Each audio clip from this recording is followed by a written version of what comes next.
Bonjour tout le monde. Je fabrique assez régulièrement des meubles ou de l'agencement en fait à base de mélaminé assez régulièrement ou de contreplaqué ou autre. Et très souvent ces meubles il faut qu'ils soient démontables. Alors soit parce que c'est un souhait du client, quand il déménagera il voudra l'emmener, etc. Soit pour des raisons de logistique, c'est-à-dire que le meuble une fois assemblé sera ou trop lourd ou trop volumineux pour être transporté, monté dans les escaliers ou dans un ascenseur. Donc très régulièrement j'utilise des assemblages excentriques, là ces petites choses là, on va les voir de plus près. Et puis systématiquement quand je fais un meuble qui est posé au sol, je prévois des pieds réglables. Alors les pieds réglables ça peut être des pieds décoratifs s'ils sont vus, ça peut être des pieds en plastique type meuble de cuisine si c'est planqué, ou ce genre de choses, des petits vérins là qui sont pas destinés à régler le meuble en hauteur mais simplement à compenser les inégalités du sol. Les sols sont jamais plans.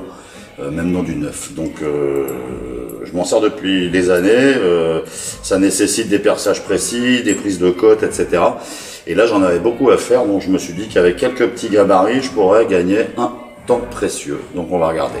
Les assemblages à excentriques, hein, c'est ce petit truc là, ce petit zigouigoui en zamac ou en plastique des fois, plus cette petite tige. Alors cette petite tige, quand on l'attrape et qu'on la soulève, en fait elle va écarter la pièce en plastique qui est à l'intérieur du trou, elle va la bloquer et ça va permettre de serrer l'assemblage. Hein. Donc vous en avez déjà sûrement vu si vous avez acheté des meubles Ikea, Fly, que sais-je, un coup de tournevis Cruci, c'est pas la bonne pièce, hein, mais un coup de tournevis Cruci, on serre. Donc ces assemblages, pour les utiliser, il faut faire un trou. Ça c'est du 15 mm, ça existe en plus gros, mais à une distance précise du bord. Cette distance c'est 24 mm. Je vais le ressortir. Et une fois qu'on a fait ça, il faut faire un trou ici de 8 mm dans la tranche.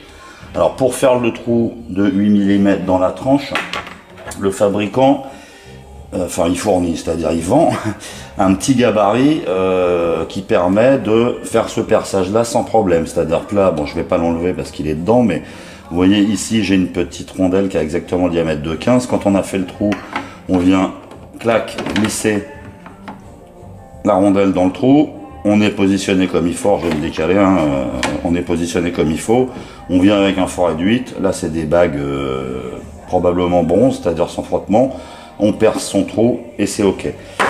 La tannée en fait quand on utilise ce genre de choses, c'est de faire ce trou là exactement à 24 mm. Autant en latéral, c'est un petit peu tolérant, c'est-à-dire si je suis un demi-millimètre à côté, ça marchera. Par contre en distance, si on est trop loin, tout simplement on va pas pouvoir attraper l'excentrique, il pourra pas attraper la tête.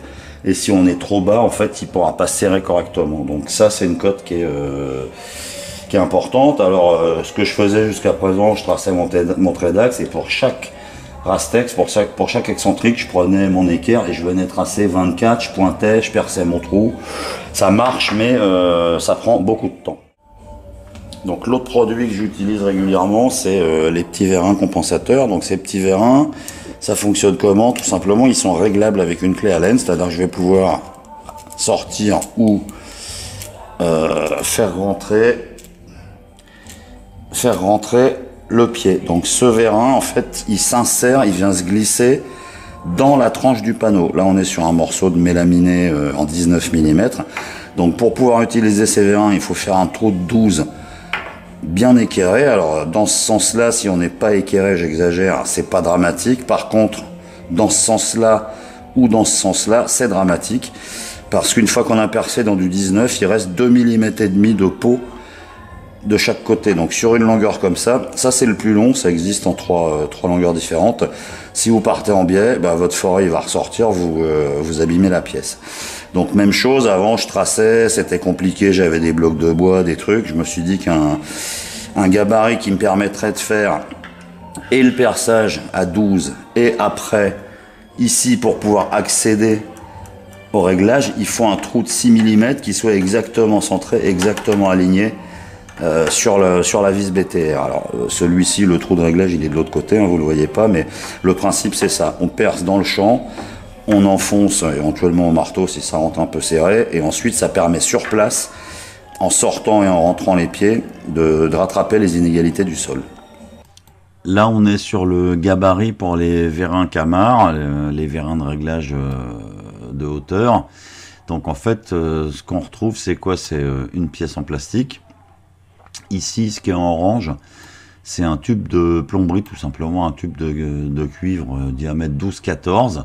Donc 14 extérieur, 12 intérieur, puisqu'il faut percer à 12 pour pouvoir enfiler les vérins. Sur la pièce en plastique noir, en fait, le trou fait un tout petit peu plus. C'est-à-dire que je l'ai modélisé de mémoire à 14,2 ou 14,4, je sais plus. J'ai laissé un petit peu de jeu pour pouvoir passer tout simplement la colle qui va venir fixer le tube. Donc ce gabarit, il est conçu de la façon suivante. De cette face-là, au centre du trou, on est à 9 mm et demi, c'est-à-dire que le centre est à 9 mm 5 de cette face-là. Alors pourquoi? Parce que j'utilise ce genre de vérin dans du mélaminé. Le standard du mélaminé en France, c'est 19 mm d'épaisseur. Donc pour mettre le vérin au milieu de la pièce, eh ben, ça fait 9,5. Ici, ce qu'on retrouve, on a un petit décrochement. Le but, c'est d'éviter d'avoir un angle droit. Alors pourquoi? Parce que en impression 3D, l'angle droit, il sera jamais vraiment parfaitement droit. Il va y avoir des petites bavures de plastique qui vont faire un petit congé, un petit arrondi. Et plutôt que d'avoir à reprendre la pièce à la lime, en fait, dès la modélisation, je fais un petit dégagement, ce qui fait que comme ça, je suis certain que mes panneaux coupés à l'équerre en 19, ils vont venir pile dans l'angle sans avoir de problème ici. Et là, on retrouve 3 trous de 6 mm de diamètre à des distances qui correspondent aux 3 modèles possibles de ce vérin Camar. Alors de tête, je crois que le plus petit c'est 32 mm du bas du panneau, le deuxième ça doit être 50 et le troisième ça doit être 70. Ça c'est mon modèle Rhino, donc qui est pas en STL. Et à partir de ce modèle, ce que je viens de faire apparaître ici, je l'ai transformé en modèle STL, donc qui est basé sur des, on le voit en fait, plein de petits triangles ou de rectangles qui donnent une bonne approximation. Et c'est ce modèle-là que je vais exporter et que je vais pouvoir utiliser pour faire une impression 3D. Dans le slicer, ça donne ça.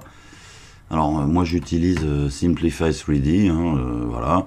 En termes de réglage, pas grand chose de particulier. J'ai utilisé des couches de 0,25 mm pour gagner un petit peu de temps. Et surtout un nombre de périmètres en fait qui lui est assez élevé. 7 périmètres à 0,4 mm, ça fait 2 mm 8. Sur le remplissage, je suis en nid d'abeille rapide, ça veut dire que un demi-nid d'abeille à chaque couche, donc une couche sur deux, 15% de remplissage, et j'ai pas utilisé de support.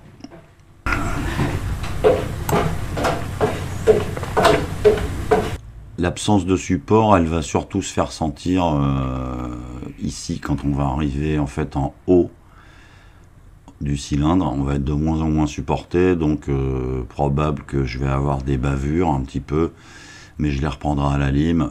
Compte tenu de l'épaisseur des parois, ça posera aucun problème. Pour le gabarit de pose des excentriques, c'est un peu le même principe. Donc au départ, la construction, en fait, c'est deux blocs de parallélépipèdes. Celui-ci avec ici un petit chanfrein pour la même raison, pour que l'angle soit dégagé. La base, c'est un parallélépipède aussi avec un gros congé, un rayon qui fait pratiquement 20 mm. Et sur celui-ci, en fait, j'ai ajouté ici un petit V qui va me faciliter le centrage, en fait, quand je vais poser le gabarit sur les traits que j'aurai tracés sur mes pièces. Donc là, la distance de cette face-là au centre du trou est de 24 mm, puisque ça correspond aux excentriques que j'utilise, et le diamètre du trou fait 15. Dans le slicer, les mêmes paramètres d'impression que pour l'autre gabarit, 0,25 d'épaisseur de couche, le même remplissage, et ça donne ça. Donc là, le remplissage en nid d'abeille rapide, c'est-à-dire une couche sur deux, la moitié du nid d'abeille à chaque fois. Alors une fois fini, les gabarits qu'on a imprimés en 3D, ils ressemblent à ça. Ça c'est celui pour poser les vérins Camard, et ça c'est celui pour faciliter le perçage, le centrage des Rastex.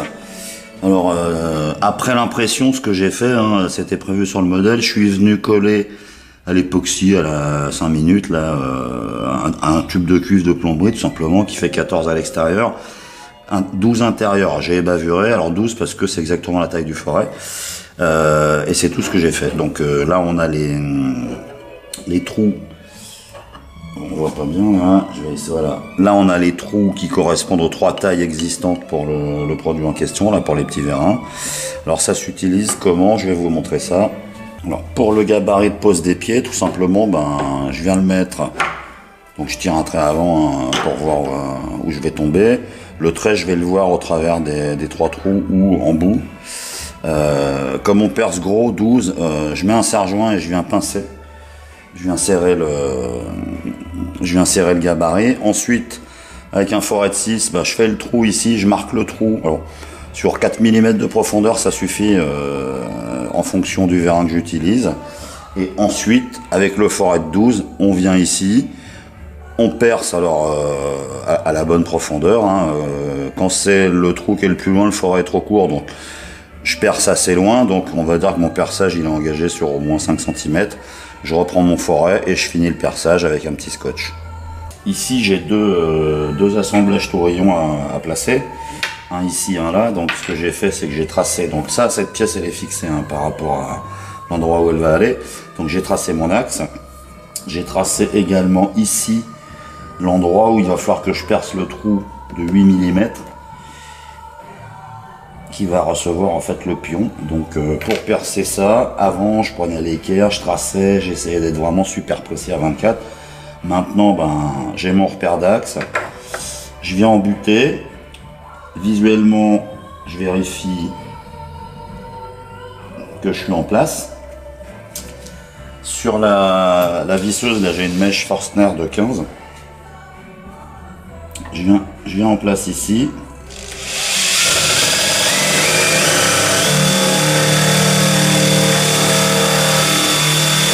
Mes laminés c'est toujours dur en surface. Et je vais simplement marquer l'emplacement. Alors pourquoi? Parce que si je laisse le gabarit, je ne me rends pas compte de la profondeur. En fait, j'ai du mal à évaluer la profondeur. Si on perce pas assez profond, ben le pion il va pas s'enfoncer entièrement et donc quand on va serrer, il va se foutre en biais, ça marchera pas. Si on perce trop profond, le pire c'est faut surtout pas traverser la pièce et ressortir de l'autre côté.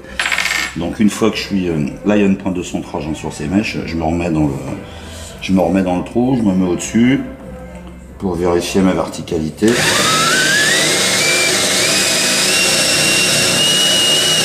Et j'y vais. Alors, là j'y vais à l'œil. Je sais que j'ai pas traversé. De temps en temps, je perce pas assez profond. Donc en fait, je me suis dit à l'usage qu'il me manque un deuxième gabarit pour aller avec ça. Ça serait une petite piche de profondeur tout simplement.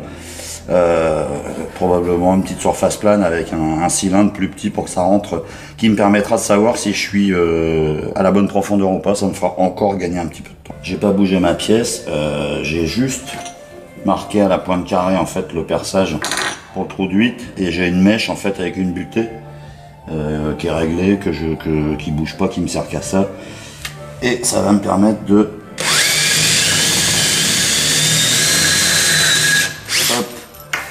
faire mes 2 trous.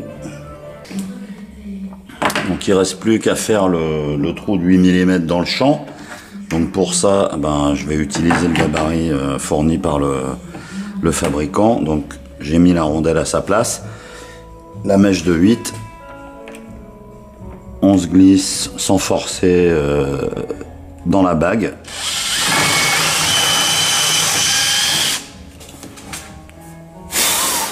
Et voilà.